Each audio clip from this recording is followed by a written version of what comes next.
راجہ رانا کا راؤ محل سرا کیا تھا، جنگل کے ایک ٹکڑے کو صاف کر کے ایک آرام گاہ بنا دی گئی تھی اور اس کے گرد حفاظت کے لیے اونچی اونچی دیواریں کھڑی کر دی گئی تھیں۔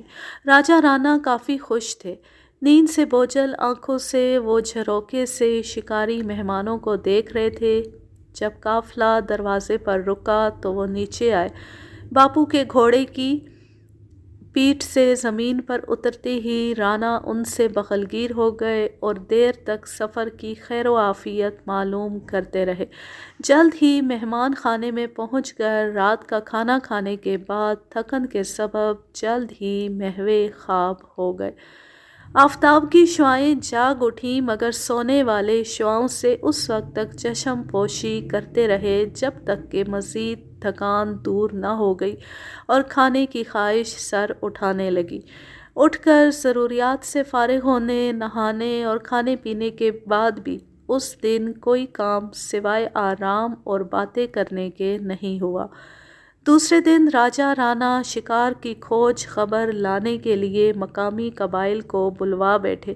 متعدد اشخاص ہاتھ جوڑے آ کھڑے ہوئے۔ رانا نے انہیں مروڑ پہاڑی پر شکار کی معلومات کے لیے ہدایت دے کر بھیج دیا۔ نصف شب میں گھر سے روانہ ہو کر یہ لوگ پو پھٹتے پھٹتے مروڑ کی پہاڑوں پر چڑھ چکے تھے۔ کئی منتخب مقامات پر بکھر کر بیٹھ گئے اور نیچے ڈھلان میں اپنی تربیت یافتہ نگاہوں سے جنگل کا جائزہ لینے لگے۔ انہیں دراصل تیندوے، سور، ریچھ، سانبر وغیرہ کی گزرگاہ کی ٹو لینی تھی۔ صبح ہوتے ہوئے انہیں جانور نظر آنے لگے جن کا ان کی نظریں تعقب کرنے لگیں تاکہ ان کی کمین گاہ کا پتہ چل جائے۔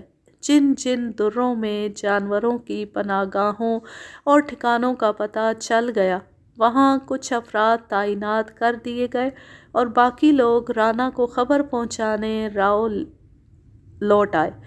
پہلی اطلاع سانبر اور ریچھوں کے متعلق تھی۔ خبر ملتی ہی تیاریاں شروع ہو گئی۔ پہاڑوں کی چڑھائی پر ٹھنڈے پانی کے انتظام کے لیے کمہاروں اور شکار کی ہانک کے لیے بھیل قبائل کو ذمہ دار بنایا گیا۔ انہیں وقت سے پہلے اپنی ڈیوٹی سنبھال لینی تھی۔ شکار کا قافلہ روانہ ہو گیا۔ دوپہر میں سنہری کرنیں گھنے سبز درختوں کی ٹہنیوں پتوں سے پھسل پھسل کر زمین پر پڑ رہی تھی۔ گھوڑوں کی ٹاپوں سے گونجتی پہاڑی فضا سہمی سہمی سی لگتی تھی۔ دیر تک سفر جاری رہا۔ قافلہ جب تلہٹی میں پہنچ گیا تو گھوڑے پیڑوں سے باندھ دیے گئے، کچھ لوگ ان کی نگرانی پر لگا دیے گئے اور باقی لوگ پہاڑی پر چڑھنے لگے۔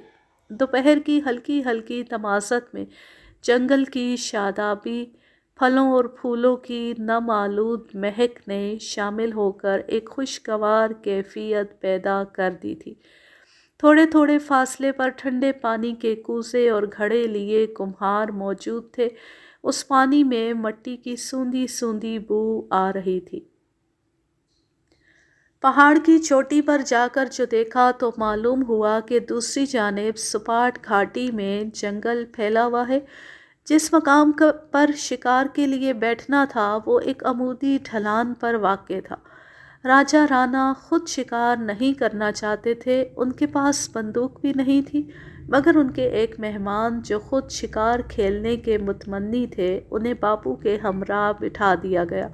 باپو کے پاس 2 رائفلیں تھیں، ڈبل بیرل 500 کو وہ خود تھامے ہوئے تھے اور دوسری بندوق وہی کالو کٹارا سنبھالے ہوئے تھا جس کا ذکر اس قصے کی ابتدا میں ہے اور جو کہ باپو کو اسی دن سے پسند کرنے لگا تھا۔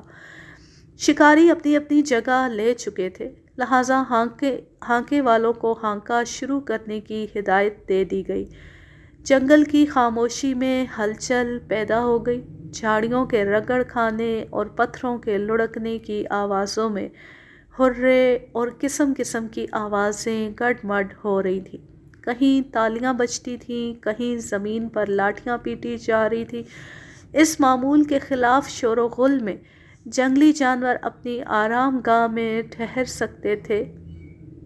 ہرگز نہیں۔ ہڑبڑا کر وہ باہر نکلے اور جدھر منہ اٹھا اس سمت میں دوڑنے لگے، جبکہ شکاری اسی طرف گھات لگائے بیٹھے تھے۔ پہلے سانبروں کا جھنڈ سامنے آیا۔ رانا کے مہمان ایک نیم خودکار رائفل لیے ہوئے تھے۔ ان کے پاس سے وہ جھنڈ گزرا، مگر وہ ایسی چوکڑی بھولے کہ ایک ہی جانور پر متواتر کئی گولیاں داغ تھیں، جبکہ جانور کو فقط ایک ہی گولی لگی، اس کی ٹانگ مجروح ہوئی۔ ان غیر متوقع دھماکوں کا انجام یہ ہوا کہ سانبروں کا جھنڈ آگے نہ بڑھ کر واپس لوٹ گیا اور ہانکا توڑ کر ہانکے والوں کو ہکا بکا کر کے نرخے سے باہر نکل گیا۔ اس وقت سب لوگ اپنی اپنی جگہ سخت حیرت زدہ تھے۔ ہانکے کے محتمم کمال خاں کی تیوریاں چڑھی، مگر اپنا غصہ اتارنے کے لیے کسی کو قریب نہ پایا۔ اگر یہ گھاٹی پہاڑوں سے گھری ہوئی نہ ہوتی تو ممکن تھا کہ ہانکے والے خود بھی سانبروں کے ساتھ ساتھ راہ فرار اختیار کر لیتے۔ جب 3 ٹانگوں پر پھدکتا ہوا سانبر فرار ہونے کی کوشش میں راجا رانا کی نظر میں آیا تو انہوں نے باپو کو اشارہ کیا اور باپو نے فوراً اسے گولی کا نشانہ بنا دیا۔ کچھ دیر کی خاموشی کے بعد پھر ہانکے کا شور شروع ہو گیا۔ جس ڈھلان پر باپو تھے اس سے کافی قریب نیچے سے گزرتا ہوا ریچھ نظر آ رہا تھا۔ اپنا قدرتی کالا کمبل اوڑھے ریچھ کچھ ٹھلاتا، کچھ سہما ہوا چل رہا تھا، کیونکہ ہانکے کا شور اس کا پیچھا کر رہا تھا۔ گھاٹی ڈھلان کے نیچے باپو کی نشست گاہ سے وہ تقریباً 150 گز دور تھا کہ باپو کی بندوق چل گئی۔ دھماکے سے گھاٹی گونج اٹھی، ساتھ ہی ہانکے کا شور بھی تھم گیا۔ ریچھ اس کے بعد ایک قدم بھی آگے پیچھے نہ ہو سکا اور جہاں کا تہاں ڈھیر ہو گیا۔ گولی اس کی ایالوں میں سر اور گردن کے درمیان لگی تھی۔ ریچھ کا گرنا تھا کہ کمال خاں اپنی جگہ اچھل پڑا۔ واہ کیا گولی لگائی ہے، اس کے منہ سے نکلا۔ راجا کی آنکھیں بھی تعریف و خوشی کے جذبے سے چمک اٹھی، مگر کالو کٹارا حیرت زدہ اور خاموش تھا۔ کچھ لمحوں بعد جو ہی خیال ہوا کہ مردہ جانور کو اٹھا لینا چاہیے، ریچھ کے جسم میں حرکت ہوئی۔ ظاہر ہے سبھی چونک اٹھے۔ دوسرے لمحے کیا دیکھتے ہیں کہ ریچھ کی پیٹھ سے کوئی ویسا ہی چھوٹا جسم پھسل کر نیچے آ گیا جو کہ بلی کے برابر ہوگا۔ یہ ریچھ کا بچہ تھا اور نیچے آ کر وہ مردہ ریچھ کو نوچنے لگا تھا۔ اب ہانکا اصل مقام سے بہت قریب تھا، یعنی درمیان میں کوئی جانور نہیں تھا۔ باپو نے یہ ریچھ کا بچہ پکڑ لینے کا مشورہ دیا۔ رانا متفق ہو گئے، مگر سوال یہ پیدا ہوا کہ کیسے پکڑا جائے۔ آخر ایک چادر لے کر کچھ لوگ نیچے اترے اور قریب آ کر چادر اس پر ڈال دی۔ اس طرح اسے اٹھا لیا گیا۔ یہی بچہ بعد میں راجا رانا کے ہاں پلتا رہا، جسے کچھ بڑا ہو جانے پر اودے پور چڑیا گھر میں پہنچا دیا گیا تھا۔ سب لوگ مطمئن اور خوش تھے۔ شکار بھی ہوا اور تفریح بھی۔ سانبر اور ریچھ دونوں بلیوں پر ٹانگ دیے گئے تھے۔ باپو کے نشانے کی داد دی جا رہی تھی۔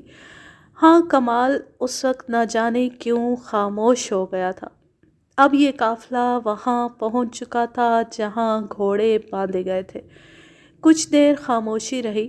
شام ہوتی جا رہی تھی، پھر بھی واپسی کے آثار نظر نہیں آتے تھے۔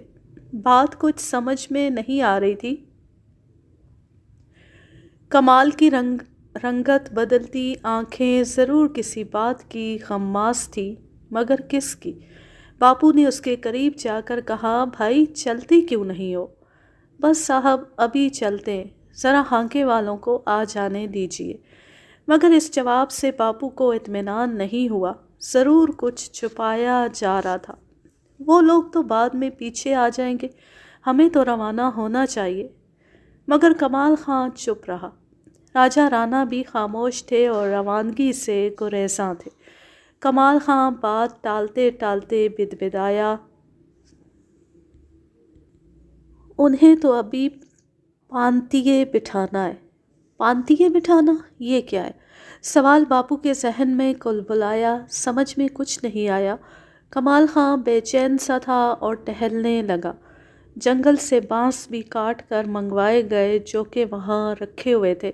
کچھ لوگ بھی آ چکے تھے جنہیں لائن میں بٹھایا جا رہا تھا۔ نامعلوم کیوں وہ لوگ سہم اور کانپ رہے تھے۔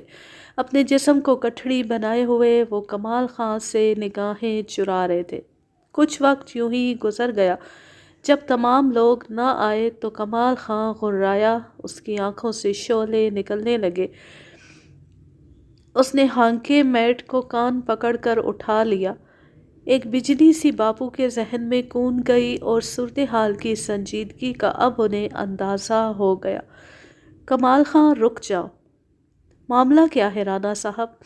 پانتیے بٹھانا کیا معنی ہے؟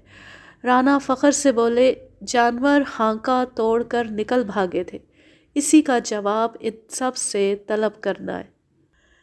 ان بانسوں سے ان کی پٹائی ہونی ہے۔ مجھ سے پوچھئے اس کا جواب، ان سے نہیں۔ باپو کی اس غیر متوقع مداخلت نے راجہ رانا کو چونکا دیا، گویا کہ یہ مداخلتیں بے جا تھی۔ کیا آپ کے مہمان کی آٹومیٹک بندوق اس کی ذمہ دار نہیں ہے، جس کے پے در پے غیر ضروری فائروں سے سانبر تو کیا بھگیروں کا جھنڈ بھی رک نہیں سکتا تھا؟ ان کا اس میں کوئی قصور نہیں رانا صاحب، اور سانبروں کا ہانکا توڑ دینا کوئی نئی بات نہیں ہے۔ راجہ رانا آج نئی بات سن رہے تھے مگر انہوں نے اس کا جواب نہیں دیا۔ ادھر کمال خاں اپنی تیاری میں تھا۔ کچھ دور میٹ 4 آدمیوں کو دھکیل کر لا رہا تھا۔ سیاہ ننگے جسموں کے ساتھ چند چیتھڑوں سے اپنی شرمگاہ کو ڈھانکے ہوئے پچھلی شام سے یہ جنگل کے پاسی رانا کے اس ہانکے میں بھوکے پیاسے سرگرداں تھے۔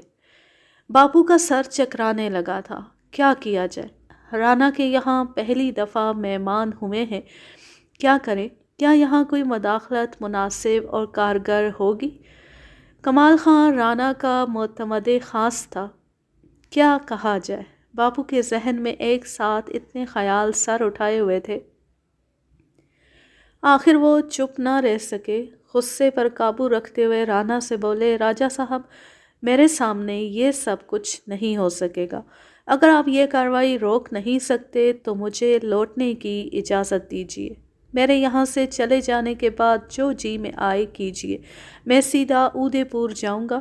آپ میرا سامان بعد میں وہیں پہنچا دیجیے۔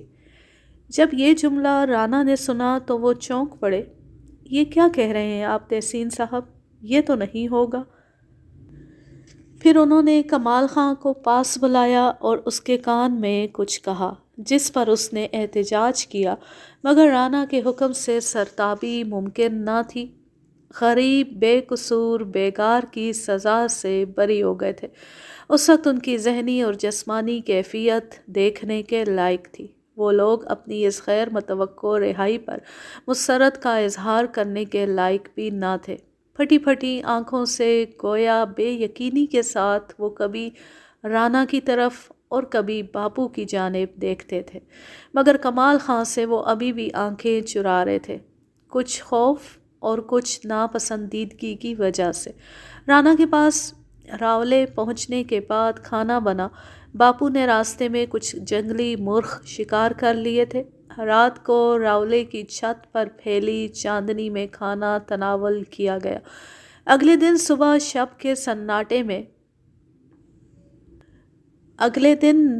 شب کے سناٹے میں گوشت نوچنے اور کھائے جانے کی آوازوں نے باپو کو نیند سے جگا دیا۔ رات کے سناٹے میں یہ آوازیں عجیب سی معلوم ہو رہی تھیں، ساتھ ہی پراسرار بھی۔ آخر باپو نے جھروکے سے نیچے جھانکا تو پچھواڑے سے کچھ ہی فاصلے پر کئی جانور کسی مردہ جانور کو نوچتے کھاتے نظر آ رہے تھے۔ یہ کون سا جانور ہو سکتا ہے اور اسے کس نے مارا ہوگا؟ باپو بستر سے اٹھ کھڑے ہوئے۔ ہوا کے جھونکوں کے ساتھ گوشت کی بو آ رہی تھی۔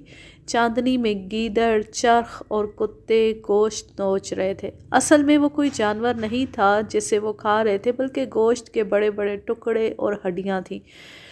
ماجرا کیا ہے؟ اس پر غور کرتے ہوئے باپو دوبارہ سو گئے تھے، مگر صبح اٹھتے ہی انہوں نے اس کی انکوائری شروع کر دی۔ ایک ملازم سے معلوم ہوا کہ کام میں لینے کے بعد بچا ہوا سارا گوشت یہاں اسی طرح پھینک دیا جاتا ہے۔ باپو کا سوال تھا مگر اس کا جواب ملازم کے پاس نہیں تھا۔ انداتا جانے صاحب۔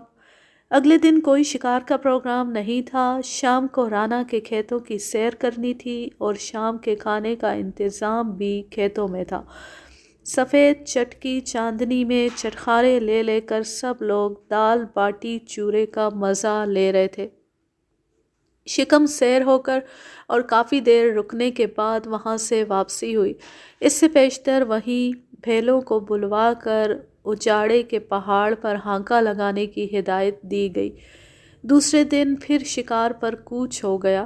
پہاڑ کی تلہٹی میں پہنچ کر اور گھوڑوں سے اتر کر شکاری ٹولی پہاڑ پر چڑھ گئی اور ایک جگہ منتخب کر لی گئی۔ ہانکا آج بڑی تندہی سے لگ رہا تھا۔ گھیرا آخر تک نہیں ٹوٹ سکا تھا۔ 2 سانبر اور 1 چوسنگا اوپر ہی شکار ہو گئے اور اجاڑے کی نال میں پہنچ کر 2 سور بھی مار لیے گئے۔ راجہ صاحب اور ساتھی کافی مستی میں تھے۔ باپو کے نشانے کے وہ بہت قائل ہو چکے تھے۔ راجہ صاحب کو کافی مسرور اور خوش دیکھ کر آخر باپو نے دل کی بات ان سے کہہ ہی ڈالی۔ پچھلی رات نیند ٹوٹ جانے کے بعد رات سے انہیں پریشان کر رہی تھی۔ راجہ صاحب سن کر فوراً راضی نہ ہو پائے تھے اور بحث کرنے لگے تھے، مگر آخر میں وہ یہ کہنے پر مجبور ہو گئے، اچھا بابا، آپ کی جو جی میں آئے وہ کر لینا، اپنے ہی ہاتھ سے تقسیم کر دینا۔ یہ آخری جملہ سب نے صاف طور پر سنا تھا مگر کسی کو اس کی وضاحت کی جرأت نہیں تھی۔ راولے پہنچ کر راجہ نے کمال خاں کو ہدایت دی کہ ہانکے والوں کو روکے رکھیں اور شکار صاف ہو جانے پر انہیں مطلع کیا جائے۔ کمال خاں کچھ نہ سمجھ پایا تھا۔ شکار صاف ہو جانے پر رانا کو اس کی اطلاع دے دی گئی تھی۔ رانا نیچے پہنچے، باورچی کو بلوایا گیا، خود رانا کرسی پر بیٹھ گئے اور باقی کام باپو پر چھوڑ دیا گیا۔ سب لوگ گھیرا بنائے بیٹھے تھے۔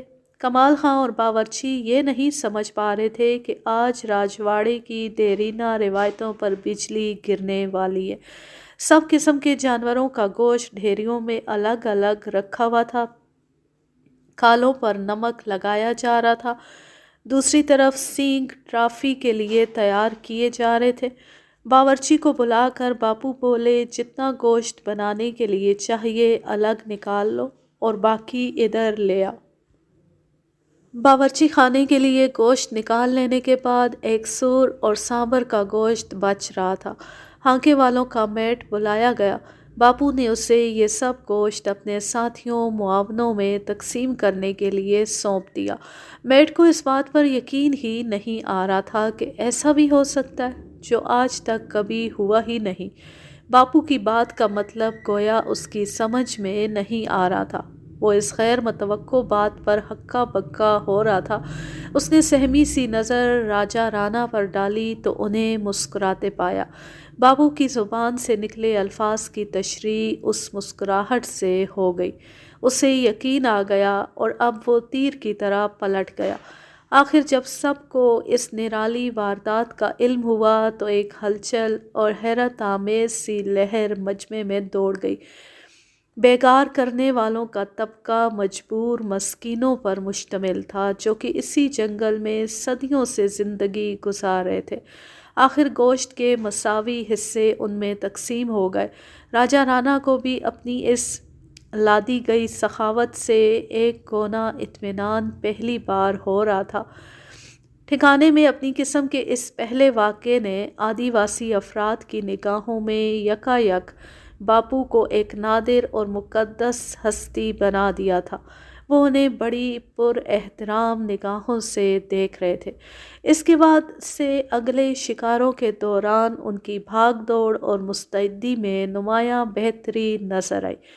اب یہ لوگ اپنی بیگار کو خوشی کے ساتھ کرتے نظر آ رہے تھے۔ باپو کو ٹوپا والا صاحب کہنے لگے تھے۔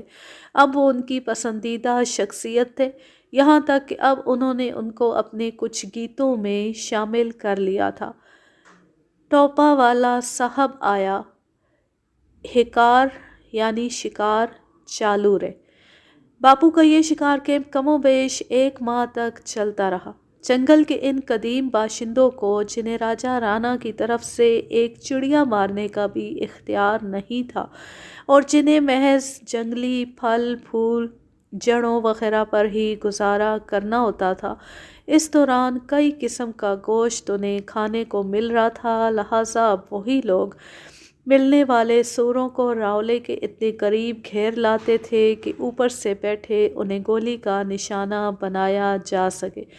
باپو ان لوگوں کی خاطری صبح سیر پر جاتے ہوئے بھی رائفل ساتھ لے جانے لگے تھے اور راہ میں اگر کوئی سور نظر آ جاتا تو اسے شکار کر لیتے۔ گولی کی آواز سن کر وہ شکار لینے دوڑ آتے تھے، کیونکہ انہیں معلوم ہو گیا تھا کہ وہ انہی کے لیے شکار ہوا ہے۔ گوشت تقسیم ہونے کی یہ نئی رسم آئندہ بھی جاری رہی اور اس میں ایک نئی شک یہ لگی کہ کلالوں یعنی مے فروشوں پر بھی، جو پہلے بیگار سے بری تھے، گوشت ملنے کے ساتھ بیگار عائد ہو گئی اور اسی گوشت کے عوض ان پر ان بن باسیوں کو بنا دام شراب پلانے کا بھی حکم نافذ ہو گیا۔ اس کہانی کا ماخذ ہے شکاری، شکار اور جنگل سے پیار، رضیہ تحسین، دہلی، سن 2000۔ اب میں لیتی ہوں آپ سے اجازت، جہاں رہیں خوش رہیں، شاد و آباد رہیں، ہنستے مسکراتے رہیں، اور فلو والی اس آواز کے لیے بہت معذرت۔ اللہ حافظ، اللہ نگہبان۔